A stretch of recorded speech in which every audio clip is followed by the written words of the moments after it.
Bismillahirrahmanirrahim. Assalamualaikum warahmatullahi wabarakatuh. Alhamdulillahi rabbil alamin. Wassalatu wassalamu ala rasulillahil karim nabiyyina Muhammadin wa ala alihi wa sahbihi wa ummatihi ila yaumiddin wa ba'du. Faya ibadallah, usi nafsi wa iyyakum bitaqwallahi faqad fazal muttaqun fala tamutunna illa wa antum muslimun. Faqala ta'ala ya ayyuhalladzina amanu taqullaha haqqa tuqatih wa la tamutunna illa wa antum muslimun. Saudara-saudariku, kita berjumpa kembali di sesi kali ini untuk melanjutkan kajian kita mempelajari kandungan Al-Quran dan Sunnah Rasulullah SAW sebagai pedoman kehidupan kita hingga berpulang kepada Allah Subhanahu Wa Taala. Sebelumnya kita bermohon kepada Allah Subhanahu Wa Taala semoga kita semua dirahmati, diberikan ampunan, disehatkan, dan terkhusus semoga Allah berkenan mengangkat musibah COVID-19 atau virus corona yang sekarang kita tengah hadapi bersama. Semoga sebelum Ramadan seluruhnya tuntas sehingga kita bisa menunaikan siam Ramadan di tahun ini dengan penuh kenikmatan lebih daripada tahun-tahun sebelumnya. Baik, di sesi kali ini seperti saya pernah sampaikan di pertemuan Jumat lalu bahwa insya Allah kita akan coba berdialog, bertanya jawab dengan solusi yang coba kita gali dari kandungan Al-Quran dan Sunnah Nabi Muhammad SAW. Dan saya ingin ingatkan kepada teman-teman semua bahwa ini akan menjadi jembatan pada kajian yang berbeda keesokan harinya sebelum masuk kepada bulan Ramadan. Ya, kita akan menyimpan terlebih dahulu kajian rutin tafsir kita, juga kajian-kajian dengan topik yang lain, dan ke depan kita akan khususkan terkait dengan persiapan Ramadan dengan kajian kitab khusus bertema As-Siyam, ya, atau kitab khusus tentang puasa yang mengeluarkan petunjuk-petunjuk Nabi SAW yang ditulis oleh para ulama kita. Baik, kali ini tanpa memperpanjang waktu kita, saya alhamdulillah ditemani oleh dua sahabat kita pada malam hari ini. Bersama saya ada Bapak Muhammad Rifki, ya, dan juga Pak Irwan. Keduanya akan membacakan pertanyaan yang terhimpun dari masukan kawan-kawan lewat media sosial, baik itu yang di YouTube ya, ataupun juga di Instagram. Ya, kita sudah kumpulkan dan di print out sehingga bisa nampak dan terlihat apa yang malam hari ini kita akan coba diskusikan. Dan mohon izin nanti tidak perlu dibacakan siapa orangnya atau dari inisialnya, hanya cukup ini ada pertanyaan seperti ini sehingga kita bisa menjaga dengan lebih baik tentang muruah, ya, kehormatan orang yang bertanya. Tapi nanti teman-teman yang bertanya bisa menyimak juga barangkali apa yang akan kita kaji, kita bahas ini terkait dengan apa yang Anda tanyakan. Baik, kita mulai dari sebelah kanan kita dulu. Saya perkenankan, silakan Pak, dibacakan. Assalamualaikum Ustadz. Izin bertanya, ada orang yang mengatakan bahwa dalam surat Al-Ahzab dan An-Nur di dalam ayat tentang seruan wanita berhijab tidak ada kata wanita berhijab, tidak ada kata tanda kutip wajib menggunakan hijab di dalam ayat tersebut. Karena wanita tersebut dengan kekeh jika memang ada kalimat wanita wajib berhijab tunjukkan. Ketika saya mencoba menerangkan, saya cek translate memang tidak ada kata wajib. Jadi saya tidak mampu menjelaskannya. Tapi saya yakin jika perintah Allah bukan tawar-menawar lagi. Mohon sekiranya Ustadz dapat menjelaskan kewajiban wanita berhijab walaupun di dalam Al-Quran di terjemahan bahasanya tidak ada kata wajibnya. Jazakallah. Semoga Allah memberikan rahmat kepada saudari kita yang bertanya, dan pertanyaan ini yang diwakilkan oleh saudari kita sangat berbahagia. Ini menunjukkan bagian dari kekuatan iman yang ingin menggali lebih jauh tuntunan dari firman Allah Subhanahu wa Ta'ala. Baik, secara singkat tadi kita bisa dengarkan bahwa beliau mendapatkan pertanyaan dari saudarinya, ya, tidak ada kata perintah wajib, ya, di terjemahan. Ya, ingat, di terjemahan. Tidak ditemukan di terjemahan kata wajib dari ayat-ayat yang bertutur tentang hijab. Tadi menyebutkan surah An-Nur dengan Al-Ahzab. Baik, sebelum kita sampai ke suratnya, itu tepatnya nanti di Quran surah ke-24 An-Nur ayat 31. dengan Al-Ahzab surah ke-33 ayat 59. Ya. Sebelum sampai kedua surah dan dua ayat itu, saya ingin berikan penjelasan dulu ya. Terjemah itu adalah tampilan ya, makna tekstual. Ya, tampilan makna tekstual dari sumber kalimat ya tertentu yang ingin disampaikan kepada kita, keumuman makna tekstualnya. Karena sifatnya tekstual, maka setiap katanya akan diterjemahkan per kalimat tanpa mengandung unsur-unsur hukum yang terdapat di dalamnya. Nah, jadi kalau terjemah itu secara umumnya belum mencakup tuh cakupan hukum, dia hanya menerjemahkan tekstual saja. Contoh begini, kalau di Quran ada qul, maka diterjemahkan dengan katakan. Nah, dia nggak akan berbicara apakah sifat katakan ini hukumnya wajib atau sunnah atau boleh saja. Yang penting ada qul, terjemahkan katakan. Ya, kutiba terjemahkan diwajibkan. Ya, misalnya di setiap kalimat akan diterjemahkan sesuai dengan katanya saja.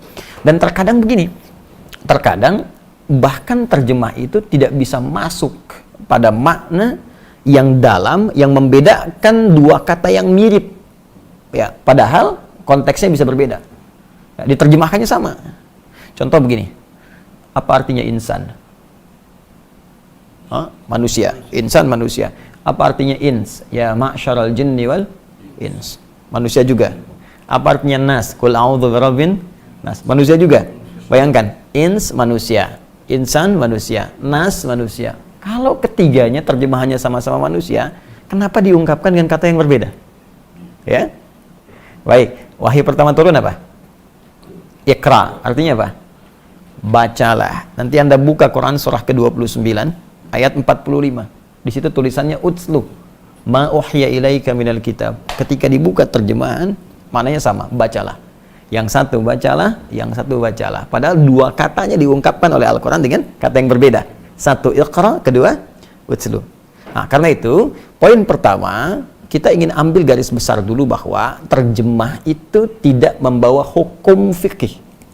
Ya, tapi hanya menampilkan makna tekstual dari rangkaian kata yang diterjemahkan. Ya, jadi hanya menampilkan kata tekstual saja. Kalau kita ingin mengambil hukum dari terjemahan itu, maka kembalikan kepada kalimat asalnya dengan menerapkan kaidah-kaidah hukumnya. Baik, contoh begini misalnya, kita kembalikan ke ayatnya. Baik, tadi di situ berbicara surat An-Nur, ya, surah ke-24 ayat 31. Itu berbicara tentang hijab. Ya, lebih tepatnya dasar hijab yang berbentuk yang paling dasar, yaitu kerudung. Ya, Allah berfirman, wa qul lil mu'minati yaghdudna min absarihinna. Dan Muhammad sallallahu alaihi wasallam katakan, ya, pada setiap perempuan beriman hendaknya ia memalingkan pandangannya dari yang dilarang. Ya, palingkan pandangannya dari yang dilarang. Wa yahfadna furujahunna, dan jaga kehormatan dirinya. Ya, jangan berzina, jangan selingkuh. Yang paling menarik sampai nanti muncul kalimat dari Allah Subhanahu wa taala, wal yadribna bi khumurihinna ala juyubihinna. Ya. Ya, kata Allah sebelumnya, wala yubdina illa ma dhahara minha. Ya, jangan menampakkan tampilan dirinya kecuali yang tampak saja. Ada yang menafsirkan nanti wajah dengan telapak tangan. Kemudian, nah ini dia, pakaikan kerudungnya sampai dengan ke dada. Ya, sampaikan pada perempuan pakai kerudung. Ya, batas paling minimalnya sampai ke dada. Kalimat Qur'annya ini berbunyi katakan, sampaikan. Kemudian jangan. Ya. Kemudian perintahkan untuk melakukan.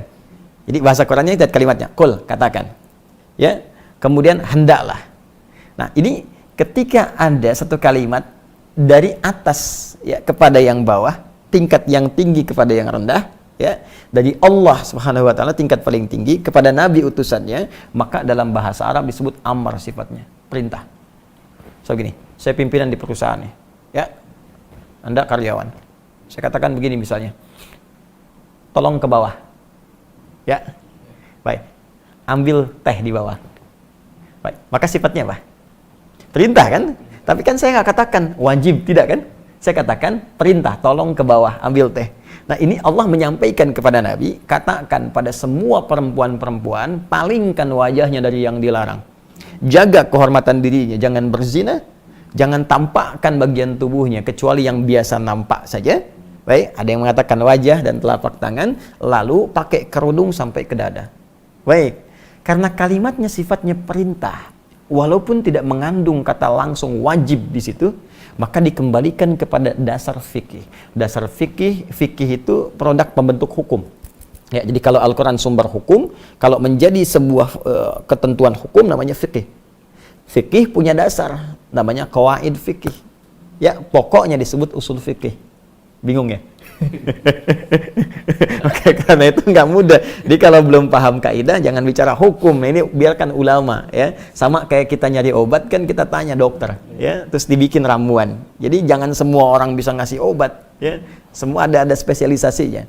Nah, maka di usul fikih ini ada kaidah berbunyi begini: al aslu fil amri lil wujub hatta yadullad dalilu ala khilafihi.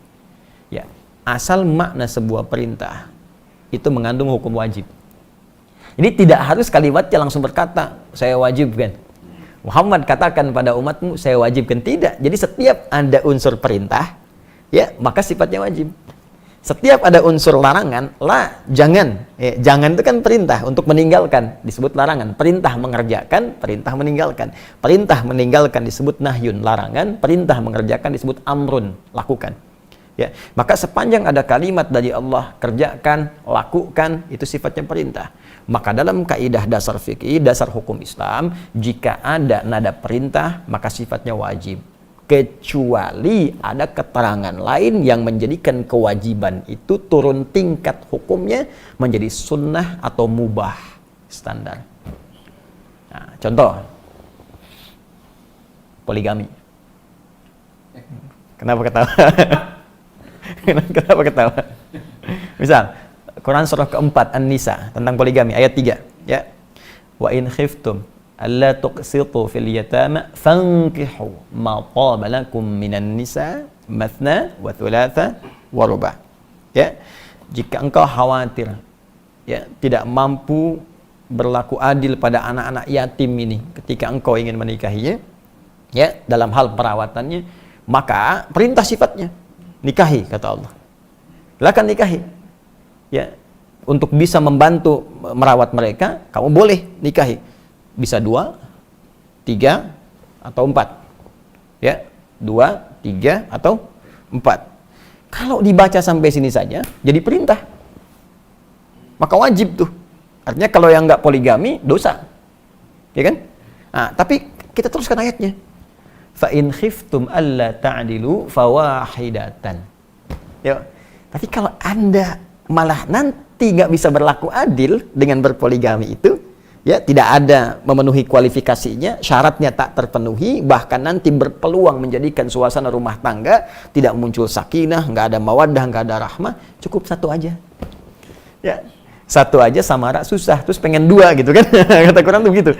Nah, jadi jangan sampai diartikan nanti hukum poligami wajib, karena ada keterangan lain yang menjadikan tadi kalimat perintah turun. Ya, bisa menjadi sunnah, mubah, atau bahkan turun nanti geser ke kiri, makruh. Ya, kalau dikerjakan jadi buruk misalnya, atau muncul suasana yang dilarang oleh Allah Subhanahu wa taala. Jadi, pertama, kita bisa simpulkan bahwa kalimat wajib, ya, di dalam ayat Quran surah ke-24 An-Nur ayat ke-31 itu ditemukan dari bentuk katanya, ya, dalam bahasa Al-Quran, yaitu sigat kalau dalam bahasa Arab, dari unsur bentuk katanya yang berupa perintah, sedangkan perintah diartikan sebagai wajib. Jelas sampai sini? Nah, itu baru kerudung. Ini yang paling pokok dasar. Jadi bagi perempuan itu sekecil-kecilnya berkerudung. Nah, ya, jadi kalau sekecil-kecilnya berkerudung, batasnya sampai dada. Ya, cuma kan gini, di zaman Nabi itu dulu belum ada mukena seperti kita sekarang. Ya, kain boleh jadi terbatas. Jadi kalau muncul perintah sholat misalnya, ya, atau misalnya ini ketiup angin sedikit bisa terbuka dan sebagainya, kan? Nah, ini karena itu dalam hal tertentu muncul kejadian ada sebagian perempuan malam-malam mau ke toilet diganggu oleh preman-preman di awal masa Islam. Di preman sudah ada dulu, nah, cuman pada taubat. Jadi kalau sekarang masih ada preman, telat gitu, ya, telat. Nah, jadi diganggu, saat diganggu dilaporkan pada Nabi, esoknya turunlah Quran surah ke-33 Al-Ahzab ayat 59. Ya, Allah berfirman, ya ayyuhan nabi qul li azwajika ya wa banatika wa nisa'il mu'minin yudnina 'alaihinna min jalabibihinna. Ya, wahai Nabi SAW, katakan, perintahkan. Nah, katakan, perintahkan. Ya, kepada istri-istrimu, anak perempuanmu dan perempuan beriman dimanapun. Imannya dipertaruhkan. Dipertaruhkan. Apa yang dikatakan di sini? Mulai sekarang rendahkan. Ya, jilbabmu, kerudungmu itu rendahkan jilbabnya. Jadi menutup lebih bawah lagi.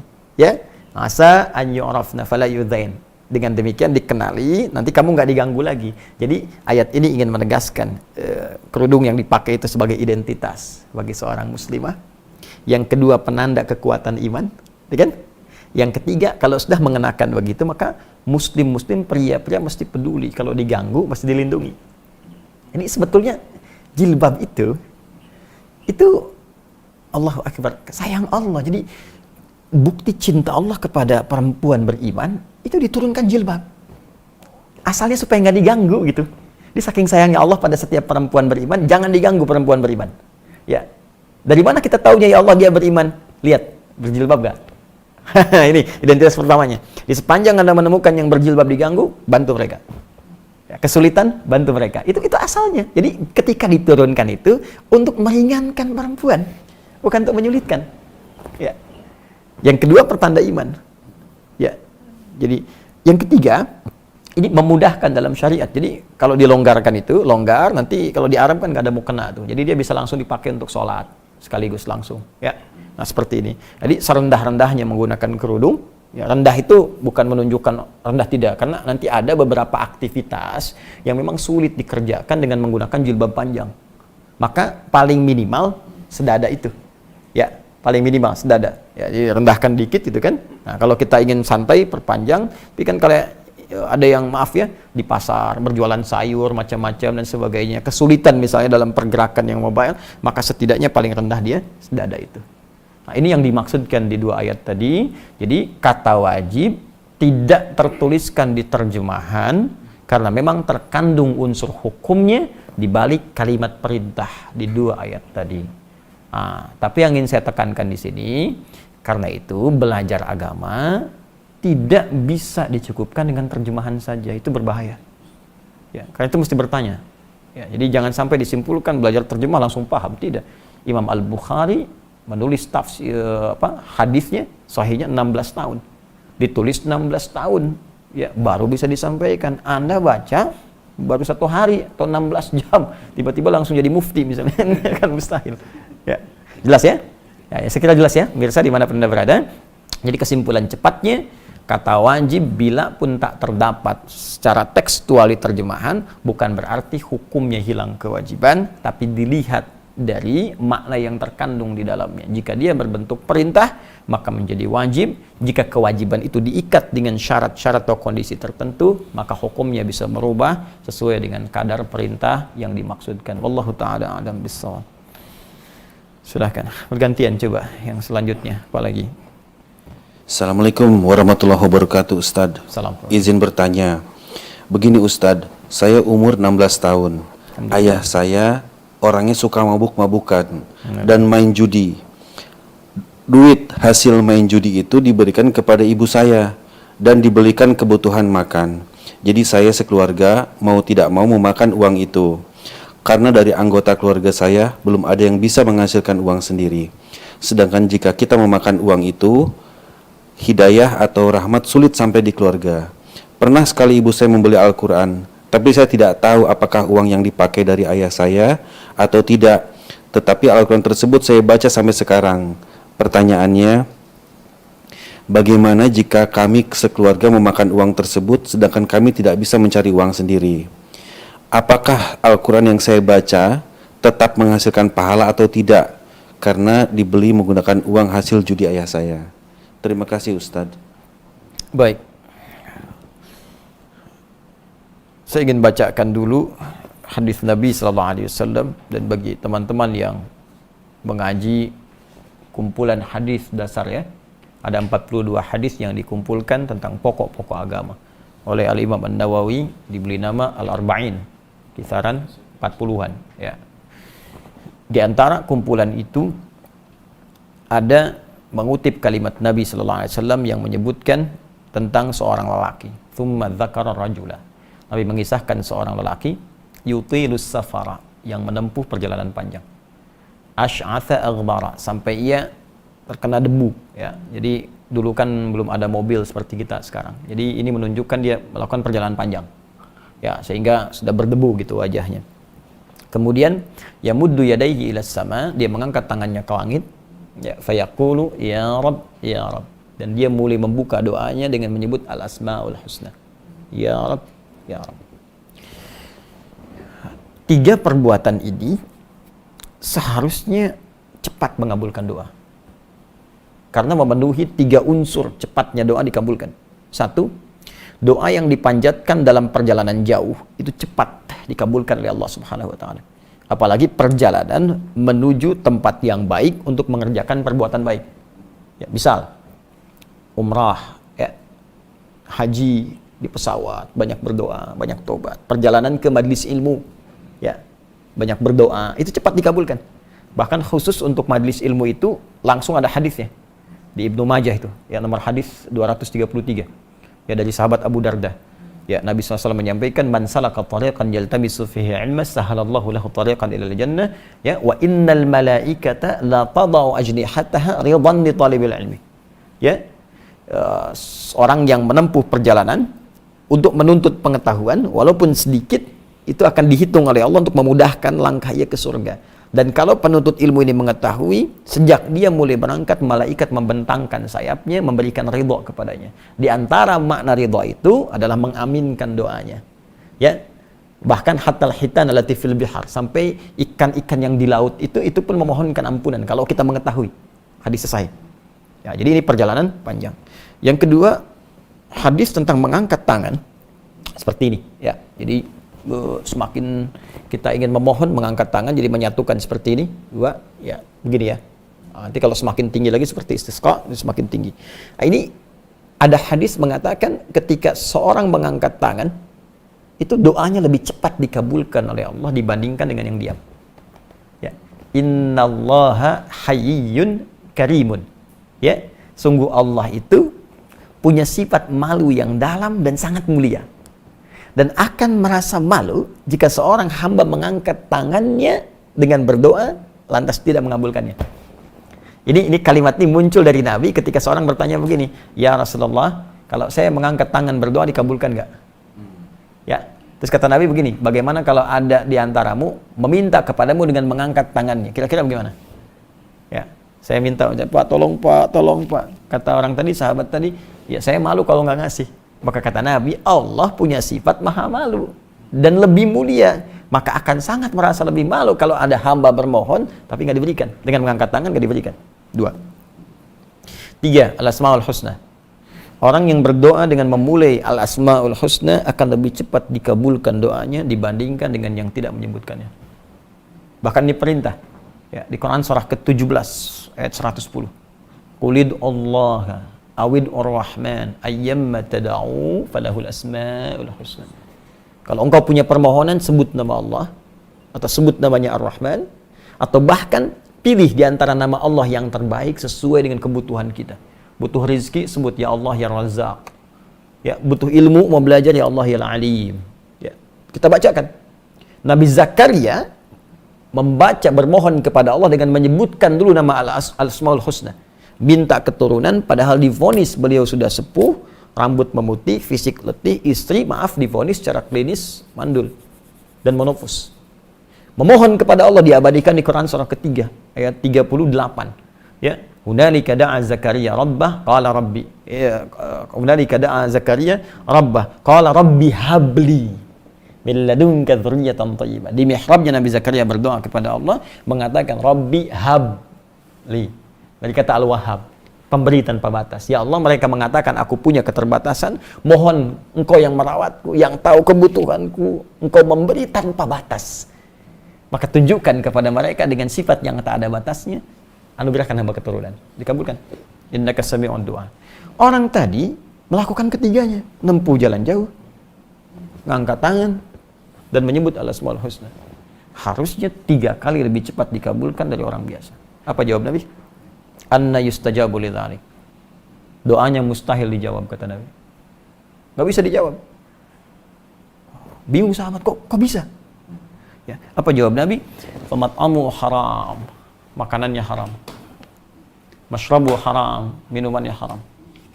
Ya, malbasu haram, pakaiannya haram. Wa ghudhiya biharamin, dan dia mendapatkan pokok-pokok hidup yang haram. Perlengkapan hidupnya haram.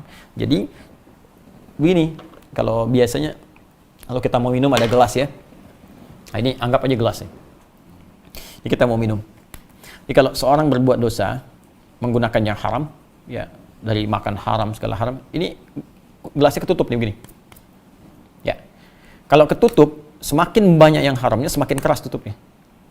Kalau ketutup seperti ini, bukankah kita mau masukkan apa aja susah begini? Nah, jadi bukan Allah nggak mengabulkan doanya, cuma karena ketutup begini mental. Sedangkan sifat doa itu kalau dimintakan pasti dikabul. Ya, di Quran surah kedua ayat 186. Ya, wa idza sa'alaka 'ibadi 'anni fa inni qarib. Ya. Muhammad sampaikan pada hamba-Ku kalau mereka mencari-cari aku, katakan enggak usah dicari, aku dekat. Saya tanya, apa motif hamba kalau nyari Allah? Cuma 2. Kalau enggak tobat, mau minta doa. Rata-rata begitu. Umumnya demikian. Kalau dia mencari Allah tuh kalau bukan karena ingin taubat, ingin minta sesuatu. Karena itu langsung dijawab oleh Allah di kalimat berikutnya. Ya, ujibu da'watad da'i idza da'an. Sampai kapanpun hamba-Ku berdoa kepadaku, pasti aku kabulkan. Kalau bukan sekarang, nanti saat dia siap. Atau aku ganti dengan apa yang dia butuhkan, dengan apa yang dia inginkan. Nah, cuma saat Allah ingin mengabulkan, diberikan, tadi tertutup oleh maksiat, terhalang begini. Ya. Ini kan, ini ada longgar begini nih, terbuka begini. Ini kita bisa masukkan apa aja, ini, sini. Tapi kalau kita tutup begini, kita masukkan pun kan balik lagi. Ya. Nah, ini problemnya apa? Yang haram tadi.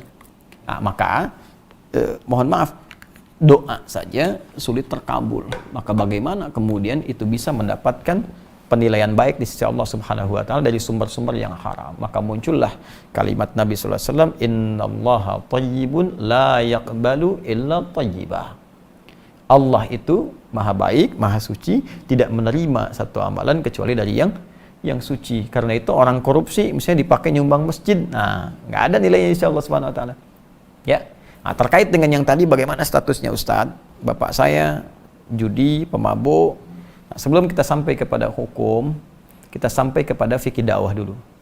Nah, kadang-kadang fikih dakwah, pendekatan fikih dakwah itu lebih diutamakan dibandingkan fikih ibadah atau fikih muamalah. Baik. Buka Quran surah ke-16 ayat 125.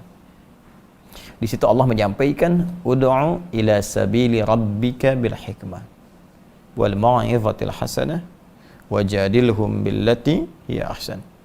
Jika ada orang belum paham tentang hukum-hukum Allah yang bisa berdampak buruk bagi kehidupannya kalau ia melanggar yang haram, ya, atau hukum-hukum yang lain, maka terangkan, ajak dia. Ud'u, ajak dia. Ya, pertama dengan cara hikmah. Nasihat disimpan dulu, debat disimpan dulu. Yang muncul hikmah. Apa di antara hikmah itu? Sikap bijak yang meluluhkan hati orang untuk meninggalkan perbuatan buruk dan melangkah kepada yang baik. Nah, sekarang yang kita hadapi ayah. Ayah berperilaku kurang baik. Bagaimana kemudian bisa mengajak ia meninggalkan perbuatan buruknya, berpindah kepada yang baik? Maka dalam Al-Quran petunjuk pertama disebutkan menggunakan hikmah. Bagaimana dalam prakteknya? Ditafsir kemudian di Quran surah ke-17 Al-Isra. Kita bisa buka dari ayat 23 sampai dengan ayat 27. Ya, paling kiri dari tengah sampai ke bawah. Wa qadha rabbuka alla ta'budu illa iyyah wa bil walidaini ihsana. Allah telah menetapkan, ya, supaya engkau semua menjadikan Allah sebagai Tuhan yang harus disembah, tidak yang lainnya, dan berbakti maksimal kepada kedua orang tua. Apa di antara bakti yang pertama kali dilakukan? Banyak berdoa.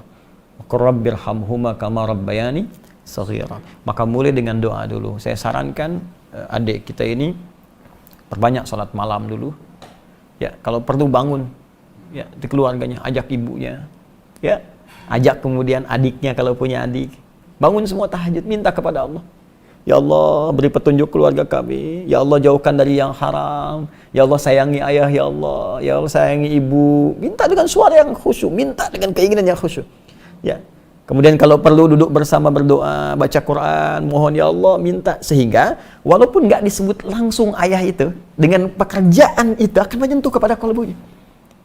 Kami tidak ingin yang haram ya Allah. Ya Allah, kami tidak kuat dengan neraka ya Allah. Ya Allah, sayangi ayah ya Allah. Jadikan saya anak soleh misalnya.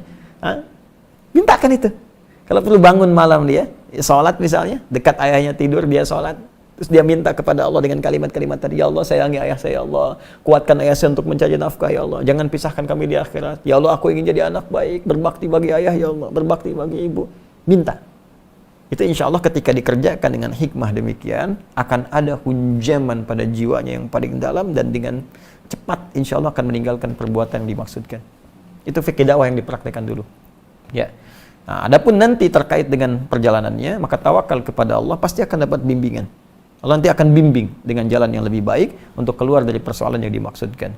Sekarang bagaimana statusnya tadi? Ya, itu kan dia tidak yakin. Tak yakin itu sama dengan ragu. Ya. Nah, maka kalau ingin keluar dari keraguan, ambil yang paling yakin. Al-yaqinu la yuzalu bisyak. Yakin itu pasti akan menepikan keraguan. Nah, kalau bacaan Quran yang ia bacakan, bacaannya benar. Ya, tapi kalau benar mushafnya dari hasil uang judi dari bapaknya, maka pekerjaan bapaknya haram untuk menghasilkan itu. Ya. Jadi kalau status bacaan dia, bacaannya benar. Cuman hasil yang dia dapatkan dari situ, ya, didapatkan dari hasil yang haram. Jadi bapaknya bermaksiat dari situ, anaknya dia mendapatkan pahala dari bacaannya. Ya, dari bacaannya. Bapaknya berdosa memberikan nilai itu. Cuman kalau anaknya ridho dengan pemberiannya itu, maka anak ikut dosa di situ. Ya, jadi misal gini, dikasih mushaf nih, dia tahu ini, ya, ini mushaf benar. Tapi dari hasil judi misalnya, dia ridho dengan ini. Gambaran ridhonya ridho dari hasil dari bapaknya, sedangkan bapaknya berjudi, maka bacaan yang dibacakan tidak melahirkan pahala. Ya. Jadi kalau dia terima misalnya dia dapat nih, dia masih ragu, nah, maka ambil keyakinan, saya yakin, insya Allah yang ini halal. Ya, tidak mungkin masih ada titik dari bapak saya nggak membeli yang ini dari yang haram. Insya Allah yang ini halal. Baca saja, berpahala dia. Ya. Walaupun mungkin pada hakikatnya dia nggak tahu, mungkin ada bagian dari uang itu masuk, maka bacaannya tetap berpahala, bapak yang berdosa di sini. Jelas? Paham ya? Baik, jadi lakukan seperti yang tadi dulu, dan semoga Allah memberikan jalan keluar yang terbaik insya Allah. Silakan. Assalamualaikum Ustaz. Assalamualaikum warahmatullahi wabarakatuh. Sudah 3 minggu saya tidak sholat berjamaah di masjid karena khawatir dengan penyebaran virus COVID-19. Tetapi masjid di dekat rumah masih mengadakan sholat berjamaah dan sholat Jumat. Bagaimana hukumnya Ustadz? Saya tinggal di Jakarta Barat yang sudah termasuk Jakarta Barat yang sudah termasuk zona merah COVID-19. Ya. Sudah kalau masuk di wilayah zona merah dan sudah ditunjukkan ada larangan dari pemerintahan setempat, kemudian juga sudah berlaku, nah, alangkah lebih baiknya tunaikan di rumah. Ya, tidak perlu memaksakan ke masjid. Ya, hadis yang terkait dengan ini? Nabi SAW pernah menyampaikan dalam hadis riwayat sahabat Abu Hurairah radhiyallahu taala anhu, Nabi menyampaikan, "Idza maridal 'abdu aw safar kutiba lahu mithla ma kana 'alaihi muqiman sahihan." Ya, jika seorang hamba sakit atau sedang dalam perjalanan, atau dalam kondisi tidak bisa memungkinkan menunaikan amalan rutinnya karena kondisi tertentu, ya, maka dia mendapatkan pahala yang sama dalam kondisi dia sehat dan mukim, walaupun mengerjakan amalan tidak seperti mulanya. Contoh paling gampang begini, ada orang biasa ke masjid, kaki sakit, gak bisa ke masjid, dipaksakan sulit, ya, sulit sekali.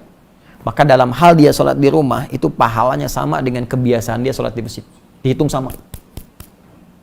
Safar. Saya mau ke Bandung. Macet luar biasa. Lalu saya istirahat di kilometer 57. Ya, saya sholat jamak qashar bahkan. Zuhur, asar disatukan. Dua. Bahkan nggak sholat sunnah. Ya, itu kebiasaan saya tetap dituliskan serupa. Pahalanya tetap sempurna, sunnahnya dituliskan karena kebiasaan kita sebelumnya. Jadi jangan khawatir kalau Anda memang yang sudah terbiasa ke masjid, pasti ada kerinduan, pasti itu. Ada pengen, rindu, ya sudah ada kebiasaan, tiba-tiba memang di situ isunya luas, tersebar, zonanya merah. Bukan hanya zona merah, kadang-kadang zona kan dibuat umum. Ya misalnya sudah ada suspeknya, nggak bisa diprediksi apa seperti apa, dia tunaikan di rumah. Ya apalagi khawatir.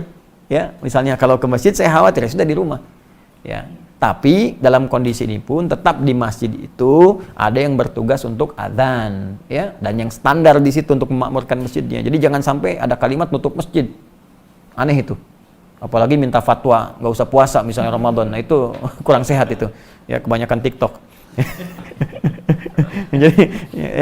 jadi mohon maaf, jadi jangan sampai ada kalimat yang keliru. Ini saya perhatikan banyak mufti nih saat ini. Jadi semua orang jadi kayak pada jadi mufti ahli fatwa ini. Padahal kan tempatkan pada tempatnya. Jadi bukan menutup masjid. Oh ya, hanya mengalihkan berjamaah ke rumah bagi wilayah yang terdampak. Ya, cuman yang adzan yang tinggal di masjid ya tetap adzan di situ, imam rawatib di situ yang tinggal.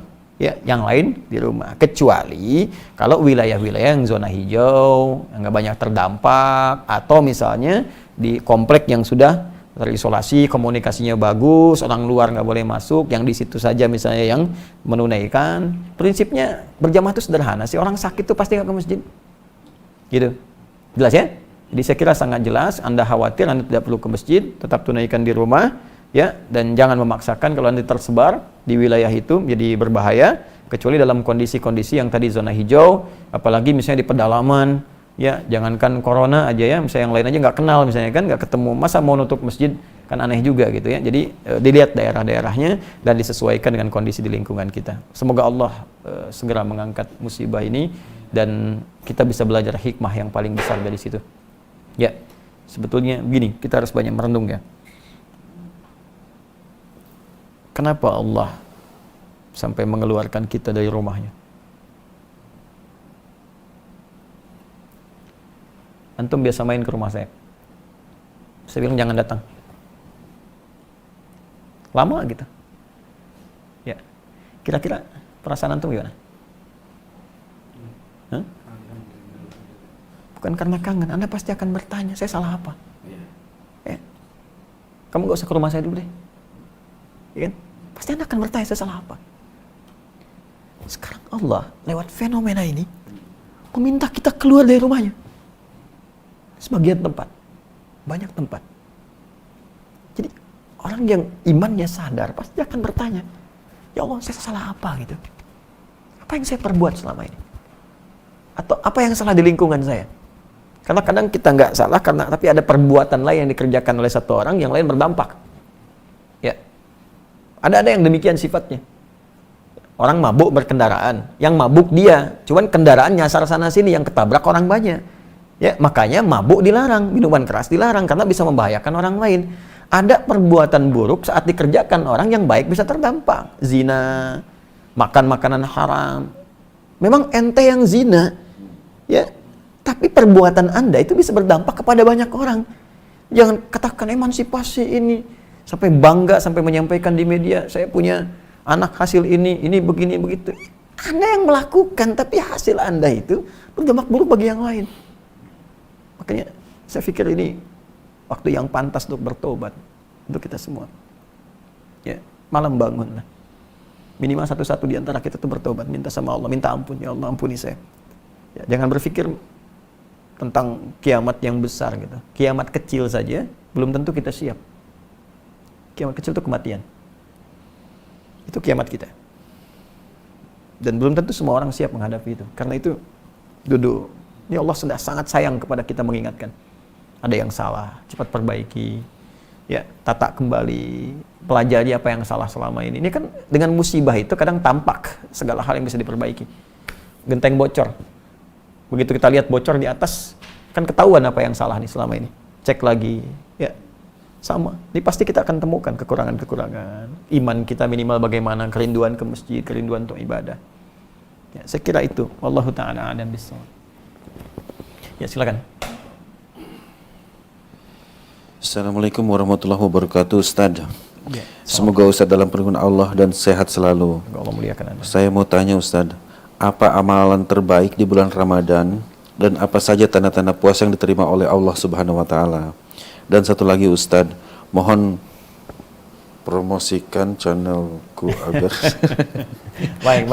Ya. Baik, bismillah. Teman-teman dimanapun Anda berada, saudara-saudariku yang mungkin terhubung, baik di Indonesia, dari Medan, Lombok, Bengkulu, Palangkaraya, yang saya cintai, dan saudara-saudariku yang di Malaysia, juga beberapa negara yang bergabung.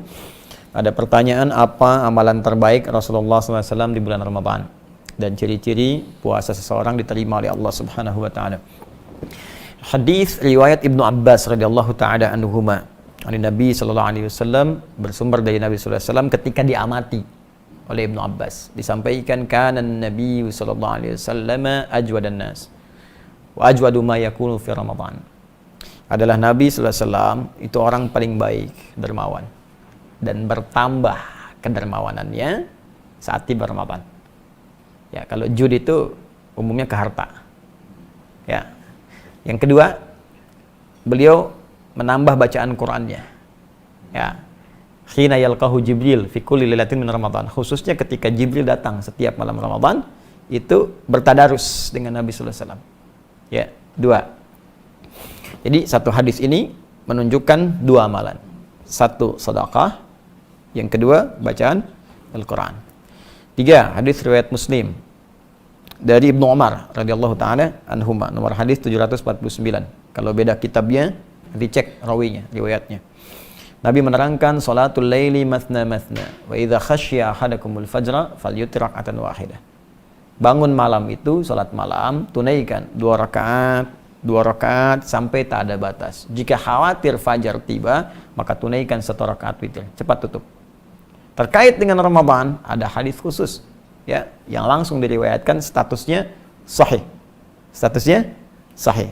Bahkan amalan salat malam ini redaksinya itu diserupakan identik dengan redaksi puasa. Ya, saya ulang ya. Redaksi ini amalan malam serupa dengan redaksi puasa. Yang puasa, man shama ramadhana imanan wa ihtisaban ghufira lahu ma taqaddama min dhanbi. Siapa yang menunaikan puasa dengan penuh keikhlasan dan dia sering mengoreksi dirinya saat puasa itu, ya, karena imannya kepada Allah, diampuni dosa-dosa yang telah lalu sampai di hari dia puasa itu. Itu punya dosa berapa banyak? Sama dengan saya, banyak. Nggak terhitung kan? Masuk kita Ramadan, di situ kita tunaikan karena Allah. Salah satu cirinya kita koreksi, introspeksi diri. Introspeksi, kurangnya apa, salahnya apa. Terus banyak istighfar. Tunaikan, berusaha ikhlas puasa. Begitu kita mengingat dosa, istighfar, jatuh air mata kita, ampunan diturunkan oleh Allah sampai hari itu. Kalau antum meninggal pas di hari itu, dosa udah gugur, dapat langsung pahala puasa. Dosa 0, pahala muncul. Mau? Insya Allah hari pertama langsung meninggal. Kalau tiba ajal, kalau tidak ya belum tentu. Ya, nah kalau puasa siang malam, siang, nggak ada puasa malam. Ya, awas, ini penting saya katakan. Tsumma atimmus siyama ilal lail. Al-Baqarah 187. Sempurnakan puasa itu sampai ila muqaddimatil lail, pembuka malam. Pembuka malam itu maghrib. Kalau sudah masuk malamnya, namanya isya. Nah, awas, ini penting saya sampaikan karena ada yang terlampau soleh puasa sampai isya. ada satu sekte itu puasa sampai isya, itu terlampau soleh. Nabi aja buka maghrib, dia Nabi bukan puasa sampai isya. Ya. Nah, jadi karena puasa siang, yang kedua ada amalan malam. Redaksinya sama persis dengan yang tadi, cuman berubah wujud amalannya. Ya, apa amalannya? Man qoma Ramadhana imanan wa ihtisaban ghufira lahu ma taqaddama min dhanbi. Puasa siang, ente diampuni siangnya. Apakah langsung seketika peluang dosa hilang? Belum tentu, karena setannya pun tidak berhenti sebelum Anda meninggal. Gitu. Boleh jadi siangnya diampuni, sampai maghrib tuh, diampuni dosa. Habis maghrib, keluar gibah. Siapa sih yang ngadan jelek banget? Mau jelek banget, yang baru diampuni dosa, dan muncul lagi tuh. Ya. Ya, nah itu. Bagaimana cara menutupnya? Man qama Ramadhan. Siapa yang bangun malam? Nah, bangun malam di Ramadan, qiyam Ramadan. Ya, tunaikan dengan tenang, nikmat, sehingga ada sentuhan ke jiwa, ke roh. Roh itu bahasa Arab. Ya, Quran surah ke-17 ayat 85. Yas'alunaka 'anir ruh. Qul ruh min amri rabbi wa ma utitu minal ilmi illa qalil. Ruh itu ya dari kata raha ya ruh. Ya. Nah, kalau Anda mendapatkan sesuatu yang berdampak pada ruh, enak, tenang. Misalnya duduk dulu, itu sholatnya berpengaruh pada jiwa, gitu kan? Nah, itu disebut tarwihah namanya. Tarwihatun. Jadi saat sholat ada getaran ke jiwa enak, terus istirahat sebentar, sholat lagi, tarwihah. Kalau berkali-kali dijamakan namanya tarawih. Nah, kan? Baik, malam Ramadan ada sholat apa? Tarawih. Nah, tarawih itu sifatnya. Jadi tunaikan sholat itu dengan tenang. Ya, ada dampak ke jiwa, itu maksud tarawih. Ya. Jadi kalau kita punya getaran ke jiwa, tenang, nyaman, nah itu sifatnya disebut apa? Tarawih. Kalau dalam sholat itu sampai kita tobat, sujud, doa, begitu tobat jatuh air mata, diampuni dosa sampai malam itu. Dari semua perjalanan hidup kita sampai di situ. Nah, itu disebut tarawih. Nah, jadi jangan tergesa-gesa. Ya, ada orang sholat 11 rakaat 1 jam. Masa yang 23 7 menit? Allahu Akbar. Ya. Nah, itu ya. Nah, jadi walaupun secara fikih mungkin bisa benar, tapi nilai tarawihnya bisa hilang. Secara fikih mungkin bisa benar, bacaan cepat mungkin bisa saja. Tapi nanti ada beberapa bagian-bagian yang hilang. Tumanina apa dan sebagainya. Ya, nggak usah jauh-jauh, Nabi aja kan nggak begitu gitu. Ya, pelan-pelan. Nah, kembali kepada tadi, jadi amalan apa yang dikerjakan saat Ramadan? Kita rinci tadi. Ya, masih ingat yang pertama tadi kan ada 2, sedekah. Ya, karena itu siapkan dari sejak sekarang. Tabungan kita pelan-pelan. Tidak harus uang, makanan ya. Yang kira-kira nanti bisa dikonsumsi. Sekarang banyak saudara-saudari kita terdampak dengan situasi sekarang itu. Yang kekurangan makanan, berbagi, terapkan. Kita bikin program yang amin itu, Ansar Muhajirin itu ya. Alhamdulillah teman-teman dimanapun Anda berada, kami telah kirimkan bagian pertama ke saudara-saudari kita Indonesia yang ada di Malaysia, sudah sampai, semoga bermanfaat. Dan juga untuk teman-teman kita coba bersabar ya dalam situasi ini. Saya sarankan semua yang Allah titipkan sehingga terasa lebih. Bukan kaya, ingat. Awas, yang kaya itu Allah, Anda cuma dapat titipan. Dan itu dihisab oleh Allah Subhanahu wa taala. Jadi sebelum itu dipindahkan pada orang lain, gunakan secara baik ya untuk memberikan kebaikan kepada keluarga kita, keluarga terdekat dan yang jauh, samping-samping kita. Bersinergi. Nah, kata Nabi, ayo berbagi saat Ramadan walaupun cuman sehirup air, 1 kurma. Ya, itu bahasa majas ya. Jangan gini misalnya aqua 1 sedot, udah ini kan kok cuma sedot? Ya hadis Nabi kan tidak. Ya, jadi itu majas kiasan ya, batas kiasan lah. Jadi walaupun air kita bagikan ya, kurma, kan kurma nggak harus dimasak dulu lagi ya. Jadi bisa langsung, tapi yang matang. Ya, jangan kurma yang mentah itu kan. Oh ini kok mentah ya, tunggu sampai buka mungkin matang. Tidak begitu ya, jadi kasihkan yang bisa dikonsumsi. Jadi 1 sedekah nilainya tinggi. Kemudian Quran ya, Nabi aja sampai hatam Ramadan itu sekali, ketika akan wafat 2 kali hatam ya. Tadarus, pahami artinya ya dengan baik, baca dengan bagus. Yang ketiga tadi salat malam, hidupkan ya. Itu amalan diantara yang dianjurkan Nabi Sallallahu Alaihi Wasallam. Dan ada kalimat muhasabah. Muhasabah itu introspeksi diri, ya, minta ampunan dari dosa. Yang kelima memperbanyak doa. Perbanyak doa itu ada di Quran surah kedua dalam rangkaian ayat Ramadan ayat 186. Memperbanyak doa pada Allah. Taubat, perbanyak doa. Nanti ada buku saya tentang makna ayat puasa. Itu membahas ayat puasa dari ayat Al-Baqarah 183 sampai 187. Dan setiap hurufnya. Saya ayyuhalladzina amanu, ya berapa kali disebutkan di Quran, maknanya apa dan sebagainya sampai ayat 187. Jadi secara singkat itu amal-amalannya. Yang terakhir, apa tandanya puasa seseorang diterima oleh Allah Subhanahu wa taala? Tanda paling singkatnya ada perubahan pada nilai takwanya. Itu yang disebutkan secara langsung dalam ayat 183 di surah Al-Baqarah di ujung ayatnya. Ya ayyuhalladzina amanu kutiba alaikumusiyam kama kutiba alal ladzina min qablikum la'allakum tattaqun. Hai orang-orang beriman, diwajibkan atas kalian menunaikan ibadah puasa seperti orang dulu pernah menunaikannya. Tujuan puasa itu supaya kalian menjadi orang takwa. Orang takwa. Kemarin saya bahas kan di pertemuan yang lalu. Apa manfaatnya jadi orang takwa? Bisa banyak bahagia. Wattaqullaha la'allakum tuflihun. Apa manfaat takwa? Bisa mudah hidup. Wa may yattaqillaha yaj'al lahu makhraja. Rizki mudah, wa yarzuqhu min haitsu la yahtasib. Ilmu meningkat, wattaqullaha yu'allimukumullah. Dosa diampuni, ya. Yukaffir anhu sayyiati. Jadi dihapuskan dosa-dosa, itu orang takwa. Nah, jadi kalau dia berhasil puasanya, maka ketakwaannya meningkat. Apa ciri takwa itu? Kembali ke Al-Baqarah yang kemarin kita kaji. Keimanan meningkat, salat menjadi rajin, alladzina yu'minuna bil ghaib, ya wa yuqimunas shalah, salatnya jadi rajin. Sebelum puasa, mohon maaf, hanya yang fardu-fardu. Saat puasa dilatih menunaikan sunnah. Gini. Anda makan tiap hari pakai kerupuk selama sebulan. Selesai. April selesai, kerupuk sampai 30 hari. Bulan Mei pertama kali makanan saya hidangkan, cuman kerupuknya saya nggak kasih. Kira-kira komen pertama apa? Mana kerupuknya? Ada kerinduan kan?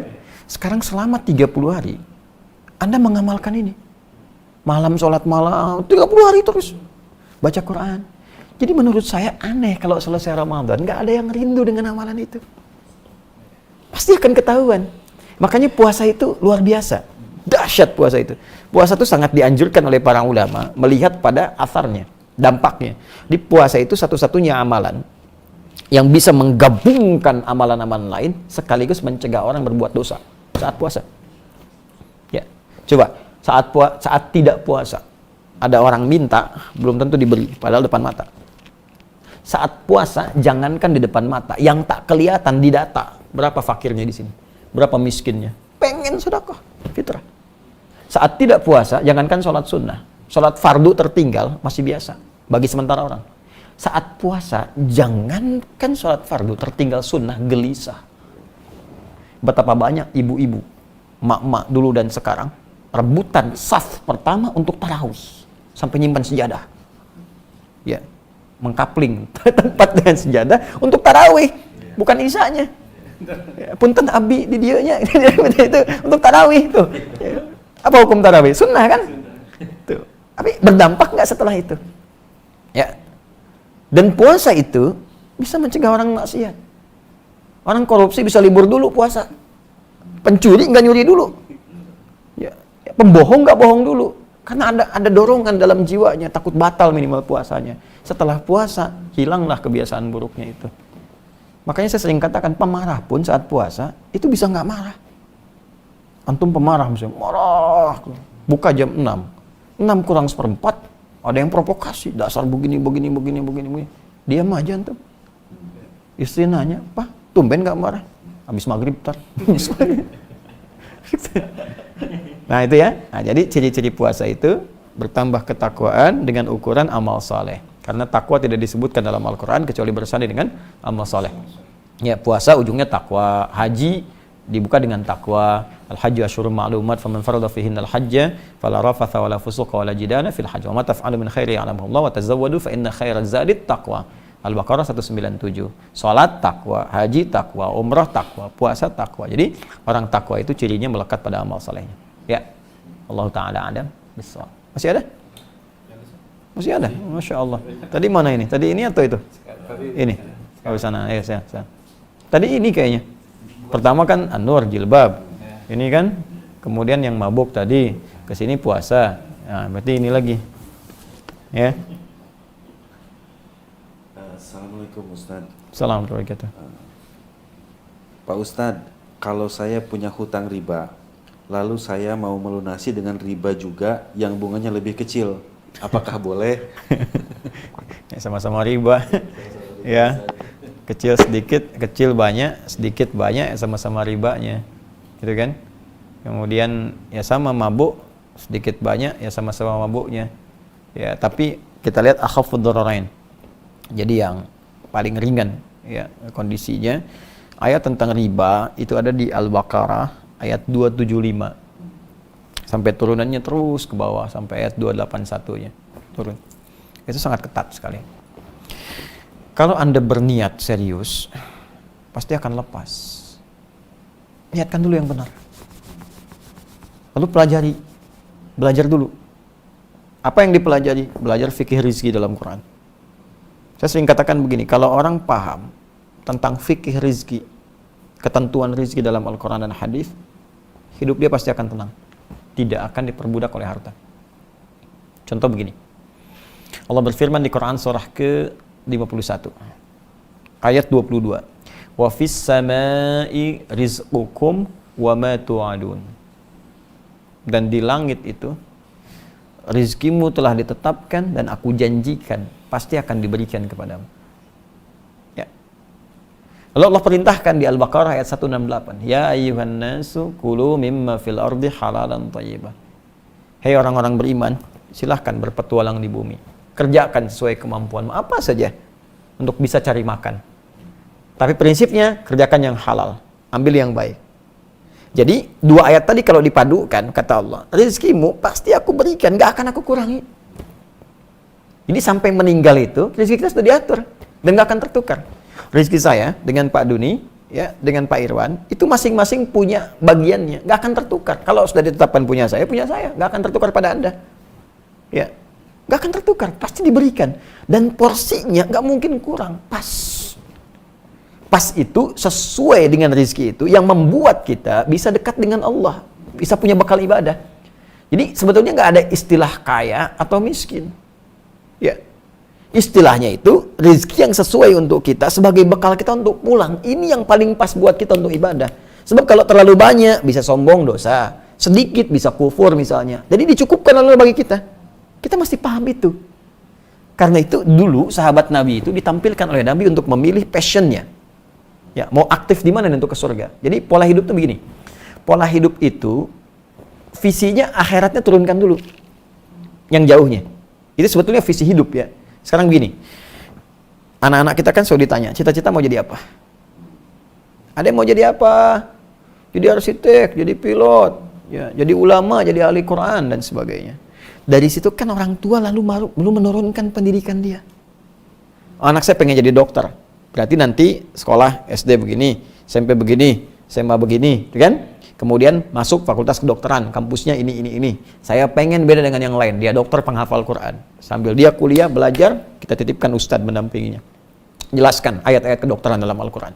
Jadi lulusnya nggak tanggung, dokter biasa udah banyak. Udah banyak dokter biasa. Yang kita butuhkan dokter fisik yang mengobati dengan pendekatan rohiyahnya. Jadi ada kaitannya, mata misalnya, ini matanya sehat nih, tapi ibu ini fisiknya bagus, cuman secara spiritualnya nggak bagus. Gimana contohnya mata sehat? Bisa kelihatan semua, tapi dia nggak bisa bedain mana sendal dia, mana sendal orang. Ya kan? Nah, telinga dan sebagainya itu komplit tuh. Nah, ini jadi peta hidup tuh begitu. Anda ingin anak jadi apa, Anda mau jadi apa, turunkan pendidikannya. Sama, hidup kita secara lebih kompleks, lebih luas, turunkan target paling tingginya. Di akhirat pengen kemana? Surga. Semua orang pasti pengen ke surga. Tapi tidak semua yang pengen ke surga menurunkan tentang ayat surga sehingga menjadi aktivitas di bumi. Saya tanya begini, lu pengen surga apa? Firdaus. Betul? Firdaus, insya Allah. Kenapa nggak Anda turunkan keterangan surga Firdaus dalam Al-Quran? Apa amalan orang-orang Firdaus itu dalam Al-Quran? Turunkan menjadi aktivitas kita di bumi. Kurikulumnya apa? Misal, ada pewaris ahli Firdaus yang beraktivitas di bumi. Jadi ini ahli surga Firdaus yang beraktivitas di bumi. Disebutkan oleh Allah di Quran surah 23 ayat 1 sampai 9-nya itu. Ya, nanti bagian akhirnya ditutup dengan alladzina yarithunal firdausa hum fiha khalidun. Ulaika humul warithun, mereka itu para pewaris surga Firdaus sedang beraktivitas di bumi. Alladzina yarithunal firdausa hum fiha khalidun. Mereka itu pewaris surga Firdaus yang akan kekal tinggal di dalamnya. Siapa mereka? Ayat pertama, qad aflahal mu'minun. Sungguh bahagia dan sukses orang-orang beriman yang konsisten dengan imannya. Apa amalannya? Alladzina hum fi salatihim khashi'un. Ada salatnya, ada zakatnya, ada menahan fisik kita dari perbuatan buruk, tidak zina, tidak macam-macam dan sebagainya, menahan kata-kata kotor, anilawi mu'ridun, yang tak pantas tinggalkan. Itu keluarkan jadi kurikulum hidup. Contoh, saya pengen jadi ahli Firdaus, salat mesti khusyuk, belajar tentang salat. Terus dia berzakat, makanya Anda berusaha bekerja supaya bisa zakat, bukan supaya kaya. Kaya itu biasa bagi orang Islam.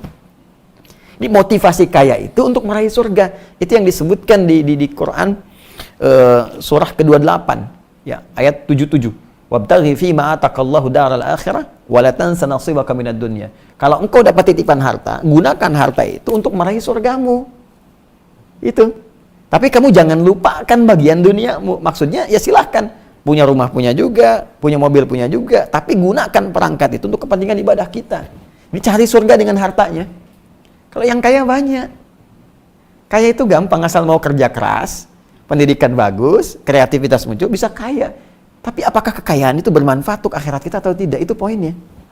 Ya, silahkan subuhan pakai Ferrari, duhur Lamborghini, silahkan, ada masalah. Tapi arahnya itu untuk ibadah gitu. Ini petakan. Nabi sampaikan, siapa yang mau jadi pengajar silahkan. Siapa yang mau jadi dengan tenaga aja silahkan. Yang penting ini surganya begini. Siapa yang mau dengan harta silahkan. Sahabat milih. Oh saya pengen dengan harta ya Rasulullah. Muncul Abdurrahman bin Auf, muncul Utsman bin Affan, Abu Bakar As-Siddiq. Saya pengen dengan ilmu ya Rasulullah. Muncul Ali bin Abi Thalib, Abu Hurairah. Mereka kalau mau kaya gampang. Sepeninggal Nabi, sahabat Nabi itu pada diburu. Mau dikasih apa aja bisa jadi. Bilal, saya pakai tenaga aja Rasulullah. Lagi azan, Allahu Akbar, Allahu Akbar. Kata Nabi, aku mendengar suara terumpah Bilal di surga. Oh, kata Bilal, azan aja masuk surga, ngapain ngerjain yang lain lagi? Ya, tapi rezeki tercukupi. Jadi visi hidupnya itu sudah terpola gitu. Akhirat saya nih. Jadi kalau orang yakin bahwa rezekinya dicukupkan oleh Allah Subhanahu wa taala, gitu, dan dia tinggal berikhtiar. Jadi kalau ada bisa berikhtiar yang baik, kenapa mesti mencari yang buruk? Allah itu cuma memberikan 2 kategori dalam Al-Quran. Ya, 1 kaya, 2 cukup. Wa annahu huwa aghna wa aqna. Dan dialah Allah yang menjadikan seorang kaya atau cukup. Cukup untuk bekal kita. Kaya yang lebihnya itu untuk dipakai ibadah. Sedekah. Yang miskin itu yang tidak pernah merasa cukup. Karena itu dibantu dengan zakat supaya keluar dari kemiskinan. Masih nggak cukup juga, bantu dengan infak. Masih nggak cukup, bantu sedekah. Masih nggak cukup juga, memang nggak pernah merasa cukup. Jelas ya? Nah, jadi tadi inti pertanyaan tadi? Ya, jadi saran saya terkait dengan riba ini, pelajari fikih rezeki dulu. Jadi kalau Anda bisa mendapatkan dengan yang halal, ngapain cari yang riba? Ya kan? Nah, sekarang duduk dulu, petakan dulu, belajar yang baik dulu. Setelah kita paham semua itu, bermohon kepada Allah, berdoa. Ya Allah, aku ingin meninggalkan dosa riba. Aku ingin terbebas, ya Allah. Berikan aku petunjuk, minta. Nah, setelah itu, datang dulu misalnya. Kan ada Baznas. Teman-teman di Baznas juga bertakwalah kepada Allah Subhanahu wa taala. Itu harta titipan. Kan ada yang wajib dibantu. Baznas itu kan Badan Amil Zakat Nasional. Ya, zakat itu ada uang zakat. Kepada siapa diberikan? 8 golongan. Siapa 8 golongan itu? Fakir, miskin, At-Taubah ayat 60. Ya, innama shadaqatul lil fuqara wal masakin wal mu'allafati qulubuhum mu'allaf kemudian wa fir riqab, ya innama shadaqatul lil fuqara, fakir, wal masakin, orang miskin, wal mu'allafati qulubuhum wal mu'amilina 'alaiha. Ya, amilina 'alaiha, dan amil orang yang fokus merawat zakat sehingga tidak mengerjakan yang lain. Ya, mu'allafa qulubuhum mu'allaf, wa fir riqab, hamba sahaya sudah enggak ada, wal gharimin, orang yang terikat utang piutang dengan pekerjaan syar'i, bukan utang piutang umum, kredit mobil, kredit motor, minta zakat, bukan, ya. Wa fi sabilillah, wa ibnis sabil, dan orang yang dalam perjalanan. Nah, yang tadi kan dia masuk kategorinya. Ya, fakir dengan keadaan yang miskin, dia masuk. Mintakan misalnya dengan pola pinjam, nanti bayar misalnya, nggak usah pakai bunga dari situ, bisa. Bisa pakai dana-dana itu, ajukan dulu, minta, atau hubungi teman-teman yang baik yang kira-kira ada kelebihan, bisa dipakai. Kalaupun nggak ditemukan sama sekali, cuma skema tadi yang ada, yang lebih kecil dengan niat untuk memperbaiki, maka itu menjadi bagian darurat bagi dia sebagai jembatan untuk berpindah. Sah hukumnya bagi dia. Nanti dari situ dia coba ambil lagi yang tanpa riba itu untuk bisa melunasi itu. Tapi kalau saya sih, kenapa nggak datang ke bank syariah aja misalnya, atau yang syariah, yang ribanya jelas sudah nggak ada, terus dia berusaha mencicil dari situ. Dari situ dia jangan simpulkan dulu nggak ada. Yang punya kan Allah. Berusaha dulu. Saya kira itu ya. Allah Ta'ala ala bisawab. Terakhir saya kira masih banyak ya. Masya Allah. Ya. Assalamualaikum Ustaz. Assalamualaikum. Pertanyaan saya, bagaimana menjadi suami yang baik untuk keluarga? Saya baru menikah, doakan saya menjadi suami baik Ustaz. Amin, insya Allah. Saya juga didoakan. Sama-sama mendoakan. Ya, teman-teman dimanapun berada yang dari Aceh, NTT, ya, Sumatera Barat, Kalimantan, Sulawesi, di seluruh wilayah Indonesia, di luar negeri yang sudah berumah tangga, ya kita berusaha menjadi baik sama-sama, saling mendoakan, dan ukuran kebaikan kita bukan di hadapan manusia, tapi di hadapan Allah Subhanahu Wa Taala. Apa ukuran suami baik di hadapan Allah? Maka baca lagi ayat-ayatnya. Pertama ada di Quran surah keempat An-Nisa ayat 19. Ya. Paling kiri sebelah bawah di mushaf. Ya ayyuhalladzina amanu, duhai para suami yang beriman, la yahillu lakum an tarithun nisaa karha. Ya, jangan sampai kamu bersikap buruk kepada pasanganmu. Jangan wariskan sikap-sikap yang enggak baik. Bisa menahan diri dengan baik. Bagaimanapun itu titipan. Ya, istri kita, istri saya, istri Anda, itu titipan dari Allah Subhanahu wa taala yang kita perlu jaga. Bagaimanapun akan dipertanggungjawabkan di akhirat kelak. Dia tidak dititipkan pada pria lain kecuali kepada Anda. Tentunya untuk dijaga, diperlakukan dengan baik. Ya, jadi kita belajar menjadi baik dan saling memahami. Setiap kita pasti ada kekurangan. Kalau ingin sempurna, ya nggak akan didapatkan. Hanya malaikat yang sempurna. Ya, kalau mau silakan nikah dengan malaikat maut, malaikat Israel tuh ada. Ya, yang lainnya. Tapi nggak ada yang sempurna. Ya, nggak ada yang sempurna. Setiap kita pasti punya kekurangan. Sepanjang masih manusia. Jadi kalau suami mengerti istrinya manusia, tentu tidak akan mengeksplorasi kekurangannya. Demikian sebaliknya. Ya, asa an takrahu syai'an wa yaj'alallahu fihi khairan katsiran, di ujung ayatnya. Boleh jadi kita tidak menyukai satu sikap tertentu dari istri atau istri kepada suami, tapi di balik itu ada pelajaran besar untuk menyempurnakan sifat-sifat kita. Makanya agak menarik, biasanya kalau dipasangkan itu akan terlihat saling melengkapi. Jadi memang kekurangan kita itu hanya bisa dilengkapi oleh istri kita. Demikian sebaliknya. Ya. Kemudian yang kedua, tunaikan kewajiban dengan baik. Ya, apa kewajibannya? Ada di ayat 34 di surah An-Nisa. Ar-rijalu qawwamuna 'alan nisa bima faddalallahu ba'dahum 'ala ba'din wa bima anfaqu min amwalihim. Ya, lelaki itu qawwam, menjadi pelindung, pengarah di keluarganya, mataharinya. Ya, apa fungsi matahari? Menyinari. Sinar itu kan kalau ada pakaian basah disinari kering kan? Hangat, melindungi, maka lindungi. Kalau ada yang mengganggu isi keluarga, sengat dia dengan sinarnya. Ya, ada air mata, ya keringkan di pipinya dengan sinar-sinar kebaikan itu. Jadi pemimpin yang baik itu maksudnya. Makanya laki-laki diibaratkan dengan matahari. Nabi Yusuf pernah bermimpi, ya inni ra'aitu ahada asyara kawkaba wasyamsa wal qamara ra'aituhum li sajidin. Jadi saya melihat di mimpi saya 11 bintang, 1 matahari, 1 bulan semua sujud. Maka ditafsirkan 11 itu saudaranya, ya, beliau 12 bersaudara, 11 saudaranya, matahari bapaknya, Nabi Yaqub alaihissalam, kemudian bulan ibunya. Ya, ibu, ya perempuan itu rembulan. Apa fungsi rembulan? Bulan itu untuk dilihat keindahannya. Ya, pantulan cahayanya kan keluar. Kalau pengen lihat indah kan rembulan. Kalau pengen lihat kekuatan ya matahari. Nggak ada orang pengen lihat matahari keluar, tidak. Ya, pasti ingin mendapatkan manfaat. Rembulan keindahan, maka perempuan tampil indah. Ya, jangan kebalik, perempuan ngambil fungsi matahari. Dengan kekuatan bulan aku menghukummu misalnya. Nggak bisa. Tetap dia jadi bulan, ya bulan, matahari. Kemudian dia pelindung, bima faddalallahu ba'dahum 'ala ba'din wa bima anfaqu min amwalihim. Ya, dan bertugas mencari infak, disingkat dengan nafkah. Kata Allah, saya sudah berikan perangkat mencari nafkah pada suami, bukan pada istri. Ya. Jadi nafkah itu beda dengan kerja biasa. Istri boleh kerja nggak? Boleh, tapi kebolehannya diikat. Apa ikatannya? Tanpa mengabaikan kewajibannya di rumah tangga kalau sudah menikah. Ada anak jangan sampai terabaikan, nggak dapat asinya, nggak dapat perhatiannya, pendidikan, kasih sayang ke ibu hilang. Ya, lebih dekat dengan asisten rumah tangga dibandingkan ibunya, itu salah.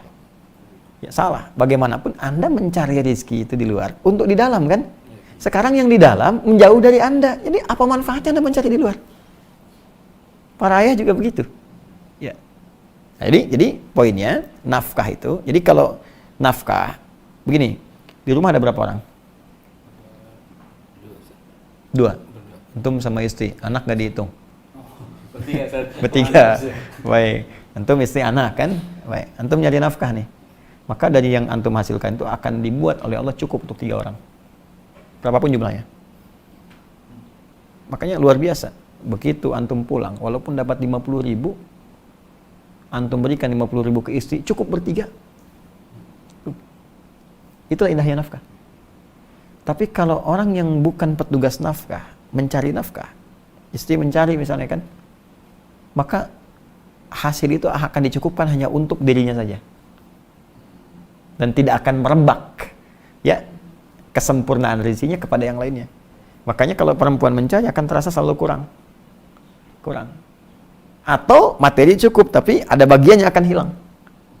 Kasih sayang, perhatian, ya, kehormatan, hubungan yang mungkin akan kurang harmonis, pasti itu. Ya, saling tuntut. Ya, nah itu poinnya. Jadi dari sini maka disiapkan bagi Anda untuk mencari nafkah dengan baik. Nafkah itu sudah janji Allah, sepanjang Anda mau bergerak, Allah akan turunkan rezeki. Sepanjang mau bergerak. Ya, orang di jalan aja sekarang cuman peluit, udah, kasih 2.000, makasih Pak. Ya, kasih 5.000, makasih Bos. 10.000, ngaku Om, makasih Om, ya kan? Nah, ada kondisi itu tuh, tapi kan dapat gitu, ada ya. Tapi halal dan baik. Al-Baqarah 168. Saya kira itu. Semoga bermanfaat insyaallah. Masih banyak ya? Ya, nanti diurutkan saja. Ya, diurutkan. Nanti mungkin kita offline ya. Pemirsa dimanapun Anda berada. Karena waktunya sangat terbatas. Mungkin kita bisa nanti turunkan menjadi offline. Kita jawab satu-satu. Sehingga dengan itu nanti bisa ditayangkan dalam harian yang mungkin kita bisa dapatkan jawaban dari pertanyaan yang Anda ajukan.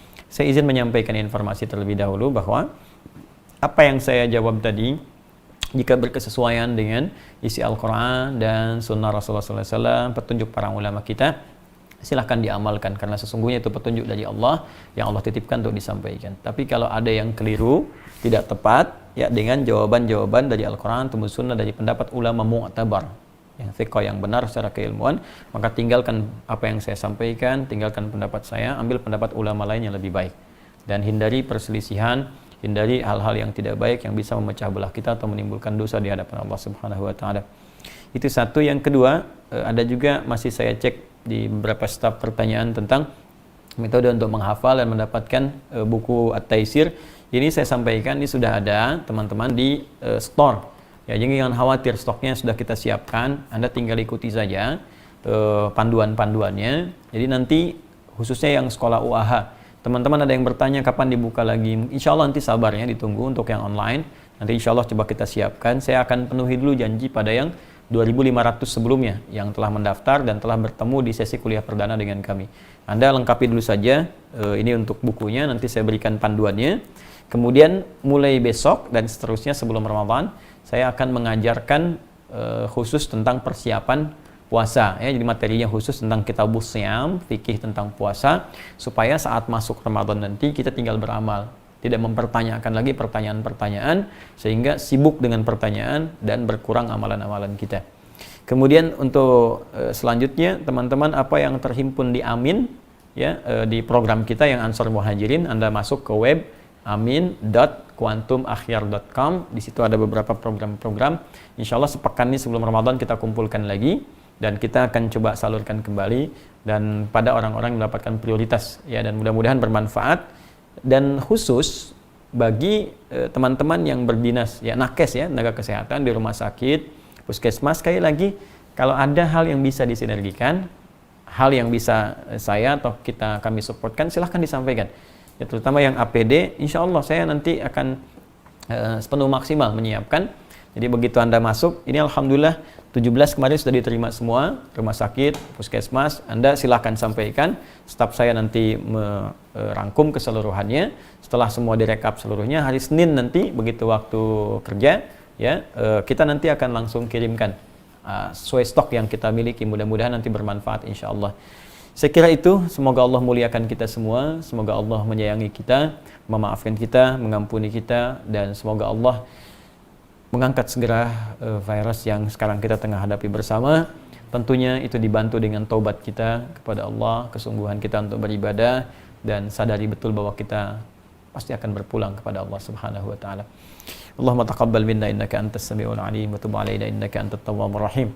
Allahumma nahmaduka hamdan syakirin, حمدا ناعمين حمدا يوافي نعمه ويكافئ مزيدا يا ربنا لك الحمد ولك الشكر كما ينبغي لجلال وجهك الكريم ولعظيم سلطانك اللهم نصلي ونسلم على أفضل الأنبياء والمرسلين نبينا محمد وعلى آله وصحبه أمته إلى يوم الدين اللهم ربنا لا تدع لنا في مقامنا هذا وفي كل مقام ذنبا إلا غفرته ولا هما إلا فرجته ولا دينا إلا قضيته ولا مريضا إلا شفيته ولا حاجة من حوائج الدنيا والآخرة فيها لك رضا وفيها لنا الصلاة إن قضيتها يا أرحم الراحمين. اللهم ارفع عنا الوباء والبلاء وخاصة كورونا يا رب العالمين. وبارك لنا في أمورنا وفي عمرنا وفي عباداتنا.